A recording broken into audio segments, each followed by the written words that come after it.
What's up everybody, it is Og here back with another video. This is part 2 of the Steamvaults video. If you guys missed part 1, definitely go back to check out part 1 where we went over the gear, talents, and the first couple of pools to get us to where we are now. So to get kicked off, now that we did the first pools, we are able to loot the mobs.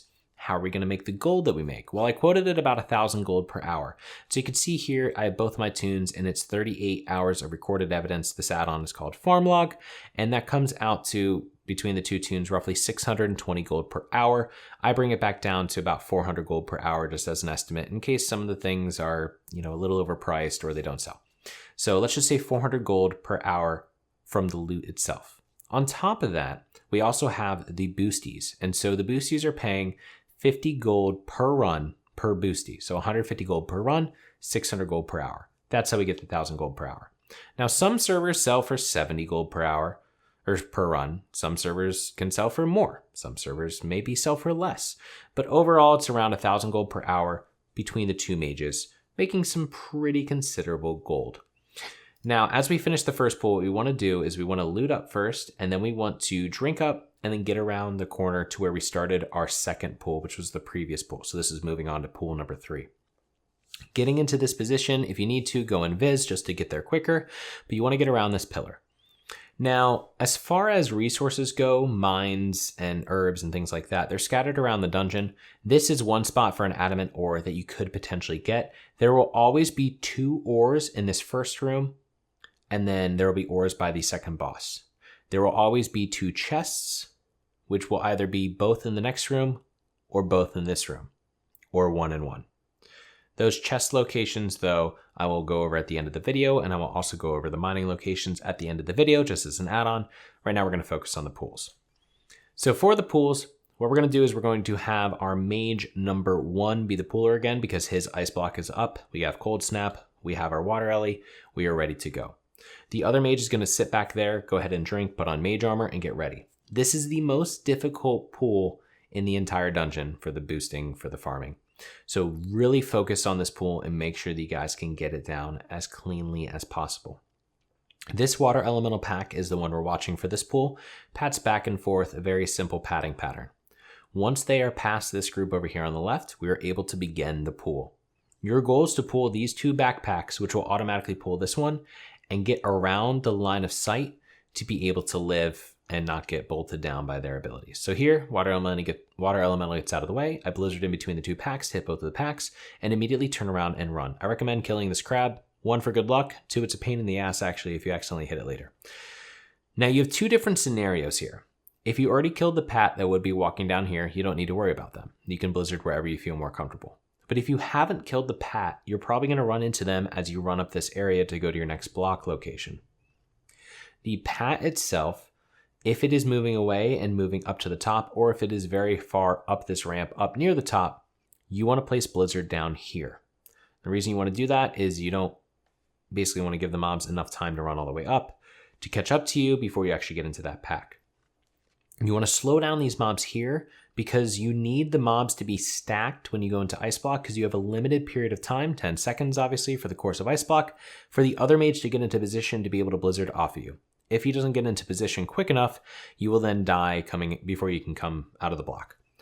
If the mobs are padding down or down in this lower quadrant, you're going to Nova these mobs, run around them, and get to the block spot, and then blizzard behind you. So here, I'm going to blizzard behind me, slow down these mobs. You can see that the pat's coming down. Once I get a few of them slowed and I start getting hit potentially, try not to get hit, but if you do, run up, get the Nova on these mobs, and then we're going to pull this backpack. I pull them here with an ice lance and block before the mobs get to me.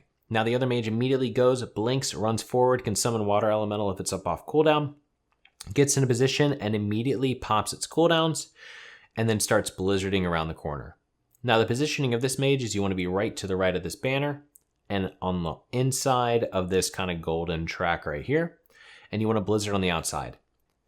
Now you see how the mobs turn their head. All the mobs just turned away from my ice block and turned their head away. You can see here 0 seconds on the ice block, so it's very, very close. You need to be precise. But now that they turn their heads away, you're now able to blink. If you don't wait for them to turn their heads away, they will likely smack you before they turn to the other mob, or fear you, which they can also do, and then you're dead.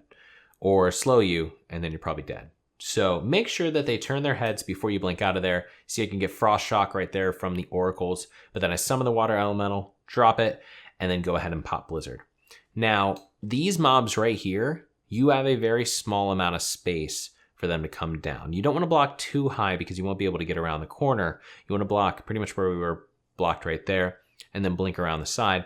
So you don't have much room before they would get around the corner. The sorceress would start pummeling you with frost bolts. You'd start getting hit from the oracle's frost shocks, and sirens would start casting lightning bolts.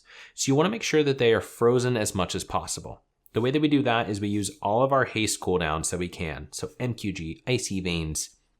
If you have any haste, procs, use them. And we leverage both of our water elementals to keep them frozen. What I like to do is I like to drop my second freeze, if possible, about 10 seconds after my first freeze. That way I can go back and forth between the two water elementals once every about 12 to 15 seconds to drop down another freeze and try to keep them frozen. So here I'm blizzarding, water elemental comes up, I summon the water elemental, I drop down my Nova with that water elemental, keep on blizzarding. You can see I have 11 seconds left on that Nova, 17 seconds left on that Nova, and now we're blizzarding as much as we possibly can. If you need to, use Cold Snap, 100%. This is the pool to use Cold Snap. Send in my pet right there to try to focus on the Oracle. Stop the heal as he goes for the heal. I have no blizzards going right now, which is really dangerous, and as you can see, some of the mobs move forward. But we have that second Nova ready from the other water elemental. Some of the mobs are getting pretty low here, so we're going to drop that water Ellie. If you need to, again, go ahead and pop Cold Snap.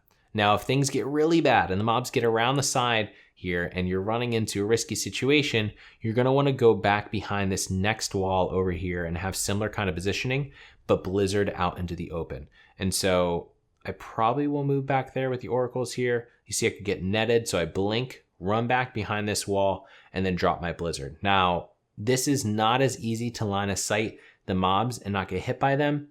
That second mage right there is in a good position. This first mage right there, though, would get hit by abilities. Once you get it down to just oracles left, what I like to do is keep Blizzard up with one tune while I go ahead and use the other tune to evocate and then just kill them with Frostbolt and Ice Lance and everything like that. And you can see that you can take out the mobs. That pool is going to be the most RNG pool as far as the Novas. There's a decent chance that the mobs are going to break out and are going to potentially cause you a little bit of issues. So you want to make sure that you're being as safe as possible. Use Cold Snap if you need to. Kill the mobs. It's 100% worth it. Once you do this pack though, this is when you gather resources.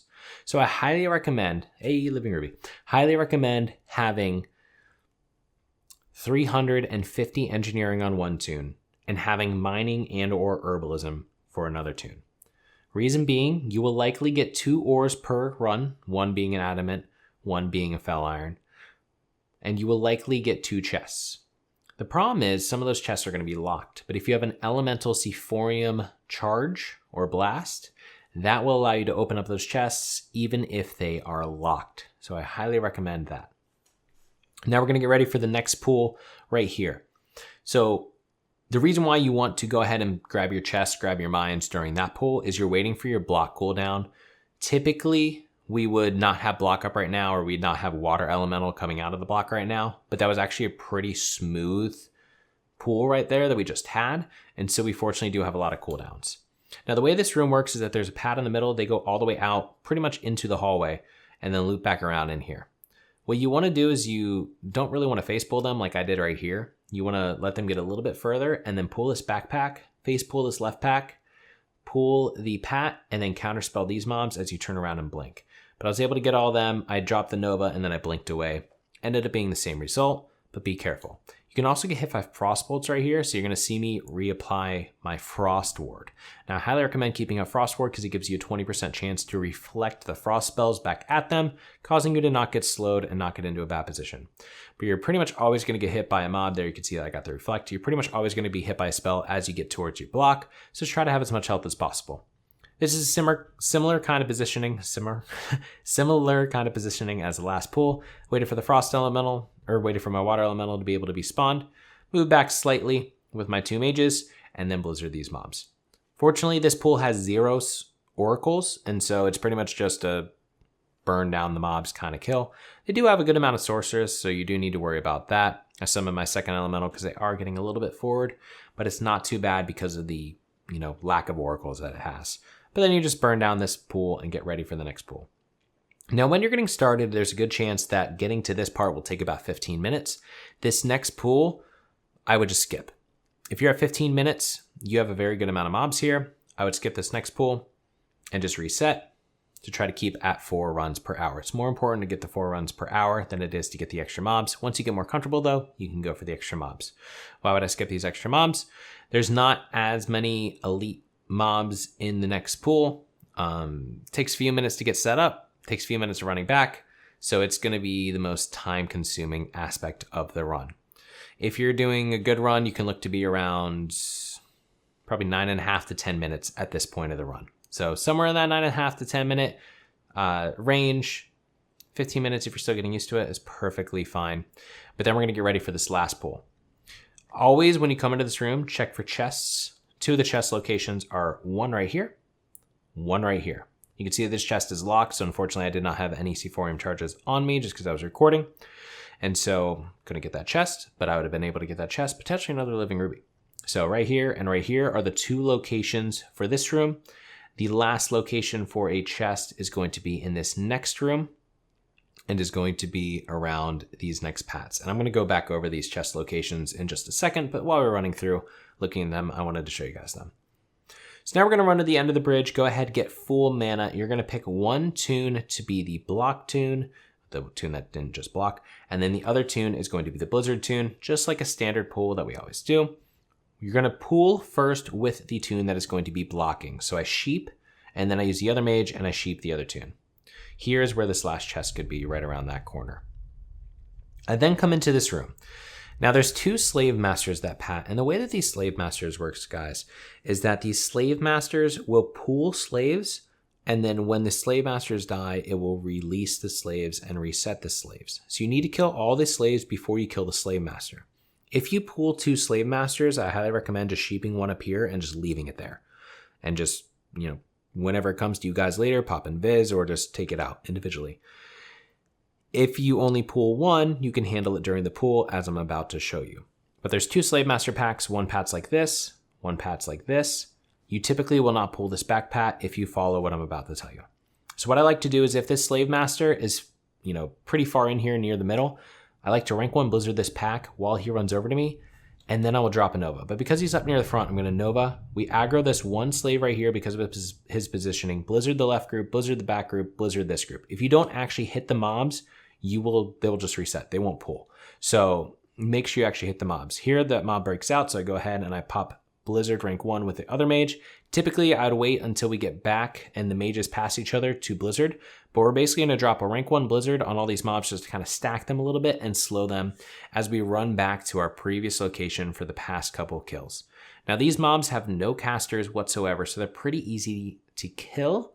However, they're kind of a pain to run all the way there, and you got to deal with the slave master, so it's a little bit to deal with, but you don't need to worry about being out of line of sight, for example.